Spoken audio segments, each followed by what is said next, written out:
নমস্কার প্রিয় দর্শকবৃন্দ, আপনাদের সকলকে স্বাগত জানাই আমাদের আধ্যাত্মিক অনুসন্ধানমূলক চ্যানেল চিন্তন-এ।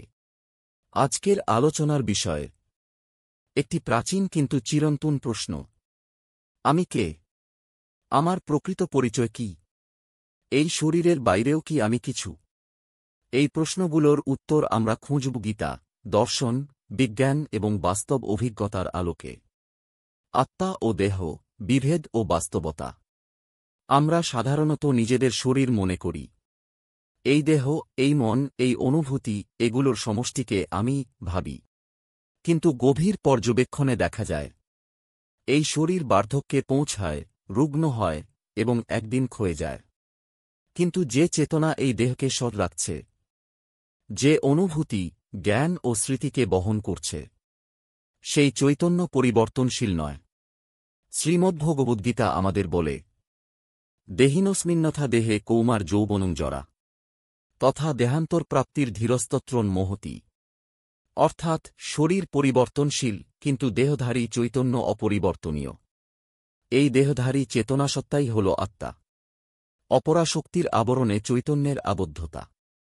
এই আত্মা মূলত এক বিশুদ্ধ চৈতন্য, যা এসেছে অনন্ত চৈতন্যসাগর বা পরমাত্মা থেকে, কিন্তু এক অজানা, রহস্যময় মহাজাগতিক ঘটনায় এই চৈতন্য আবদ্ধ হয়ে পড়ে এক মোহময় শক্তির আবরণে। এই শক্তিকে গীতা বলে অপরা প্রকৃতি, অর্থাৎ জড় শক্তি বা বস্তু শক্তি। এই অপরা শক্তি যেমন ইন্দ্রিয়কে বস্তুর প্রতি আকৃষ্ট করে, তেমনি জীবাত্মাকে তার আসল স্বরূপ ভুলিয়ে রাখে। শ্রীকৃষ্ণ বলেন গীতা 7:14 শ্লোকে, দৈবী হেষা গুণময়ী মম মায়া দূরত্বজা। এই অপরা শক্তির টান অত্যন্ত প্রবল। এটি এক মহাকর্ষীয় বলের মতো, যা আত্মাকে বস্তুজগতের দিকে টেনে রাখে। বস্তুজগত, মহাকর্ষ ও আত্মিক আকর্ষণের বৈজ্ঞানিক তুলনা। জড় জগতের একটি অন্যতম বৈশিষ্ট্য হল আকর্ষণ।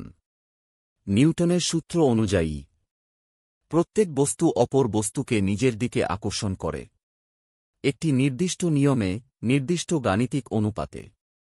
এই ভাবনা যদি আমরা আত্মিক স্তরে প্রয়োগ করি, তবে দেখা যায়, পরমাত্মা যেহেতু চৈতন্যের কেন্দ্র, সেহেতু আত্মা প্রকৃতপক্ষে তাঁর দিকেই আকৃষ্ট হয়। এটি আত্মার প্রকৃত স্বভাব। কিন্তু যখন আত্মা অপরাশক্তির ঘূর্ণিতে আটকে পড়ে, তখন সে ভুলে যায় নিজের উৎসকে। একে বলা যায় আত্মবিস্মৃতি, যেখানে আমি নিজের আসল পরিচয় ভুলে। আত্মা ও নদীর সাদৃশ্য স্বভাবত অভিমুখ সমুদ্রে। একটি নদী যখন প্রবাহিত হয়, তার গন্তব্য হয় সমুদ্র। মাঝে মাঝে বাঁধ তৈরি করে সেই নদীকে রোধ করা যায়, কিন্তু নদীর অন্তর্মুখী টান তো সমুদ্রের দিকেই থাকে। একসময় আসে যখন সেই বাঁধ আর ধরে রাখতে পারে না। জলের চাপ বেড়ে গেলে বাঁধ ভেঙে যায়, নদী নিজের উৎসের দিকে ফিরে যায়। ঠিক তেমনি আত্মার গতি, চেতনাগতভাবে পরমাত্মার দিকে। শুধু মায়া, ইন্দ্রিয় ও বস্তুগত আকর্ষণ সেই প্রবাহকে রোধ করে রাখে।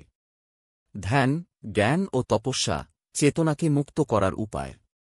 যখন আমরা ধ্যান করি, শাস্ত্র অধ্যয়ন করি, আত্মানুসন্ধানে মগ্ন হই, তখন ধীরে ধীরে বাহ্যিক ইন্দ্রিয়গুলির শক্তি হ্রাস পায়। শরীর তখন আর আমার প্রাধান্য নয়, বাড়তে থাকে অন্তর্মুখী চেতনার দীপ্তি।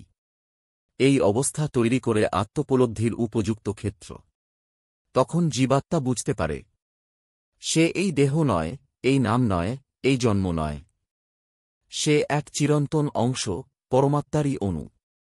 শ্রীমদ্ভগবদ্গীতার 8 অধ্যায়ে বলা হয়েছে, ব্রহ্মভূত প্রসন্নাত্মান শুচতি ন কাঙ্ক্ষতি। অর্থাৎ আত্মজ্ঞান লাভের পর সে আর দুঃখ করে না, আকাঙ্ক্ষাও করে না। আত্মিক মিলন, আত্মার বিলীনতা পরমাত্মায়। এই চূড়ান্ত উপলব্ধিতে পৌঁছলে জীবাত্মা আর পৃথক থাকে না। সে মিশে যায় তার চিরন্তন উৎসে, যাকে বলা হয় সাচ্চিদানন্দ। অস্তিত্ব, চেতনা এবং পরম আনন্দ। আত্মা তখন নিজের কলেবর হারিয়ে যায় না, বরং নিজের প্রকৃত স্বরূপে ফিরে যায়। এটি আত্মার পরিপূর্ণ মুক্তি, মোক্ষ। বন্ধুরা, এই আত্মিক যাত্রা কোনো ধর্মীয় গোঁড়ামি নয়। এ এক বাস্তব পরীক্ষণযোগ্য অভিজ্ঞতা। শুধু প্রয়োজন সঠিক দর্শন, নির্বিচারে সাধনা আর নিজের মধ্যে ডুব দেওয়ার সাহস। আমাদের চ্যানেল চিন্তন ঠিক এই পথেই আপনাদের সঙ্গে রয়েছে। যদি আজকের আলোচনা আপনাকে স্পর্শ করে তবে লাইক দিন, মতামত জানান এবং চ্যানেলটি সাবস্ক্রাইব করুন। আমরা আবার আসব নতুন কোনো আত্মিক আলোচনায়। নমস্কার, পরম শান্তি আপনার জীবনে বিরাজ করুক।